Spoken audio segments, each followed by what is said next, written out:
Amtevana ndray tompo klasy tokovavy ny tsideny tokatrano zao takarivany zoma fa 20 ny volana oktobra 2024 izao manasampitiavana ary anaraka hatramin'ny farany fampalalam-baovao-tsika amin'ity alina ity. Nisokatra tamin'ny fomba ofisialy Androany Maraina teny anivony sy niagaranany sana ny taopambolena 2024 ho an'ny faritra Analamanga. Fotoana nahafandro tompona andraikitra ifotony amin'ny alalan'ny commune niaranandinika tamin'ny ministero anivony fiadinan'ny republika misana ny fambolena sy ny fiompiana ny paikady apetraka ho fanatsarana izany sehatra ny fambolena izany.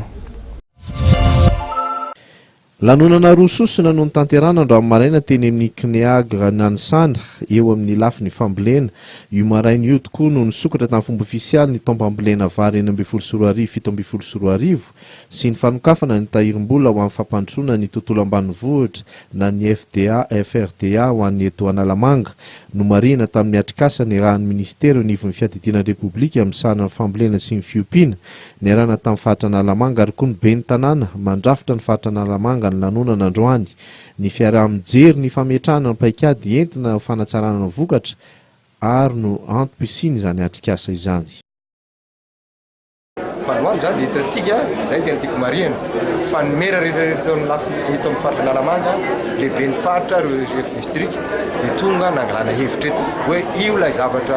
tetikady apetrakantsika miaraka amin'ny lay ataontsika hoe tahirim-bola ngeza be le fond de développement agricole io izay tambarana ny ministèran'ny élevage sy ny ministèran'ny fitaram-bola hoe ireo ary le fitaovana hoe tsika manetsika ny ambanivohitra fiarina ny tontolo ambanivohitra amin'ny lafiny jono fambolena fiompiana inona ny hevitra ireo satria ireo ny tetikady hoentin'ny fanjakana zay zany tena antony io fa ilana koa zany fanentanana ohatr'izao fa resehatra hoe inona ny anontania inona ny tsy mety ahoana ny ampifandrofiana ny tena filana ny tena zava-misy ny lesoka sy ny tsara any amin'ireny tadiavin'ireo tontolo ambanivohitra ireo sy ny fanapa-kevitra avy aty amin'ny fanjakana. Ny fiampiofanana ny fametrahana foto-drafitrasa ary ny fanampiana ny tantsaha ho maty-anina kosa no imasoa ny tahirim-bola FRDA rafitra izay napetraka ampiroboroboana ny tontolo ambanivohitra izay heverina fa hianaka manerana ny faritra 20 eto Madagasikara. Misy tetikasa maromaro efa hovatsian'ny FRDA vola eo amin'ny tetikasa eo amin'ny tetiny eo amin'ny dimanjato tapitrisa mariary eo zany ao anatin'izay telo volana izay efa matsim-bola zany omenana mpamokotra ireo dia efa ao anatin'izao koa zany zay mametraka hoe inona sy namy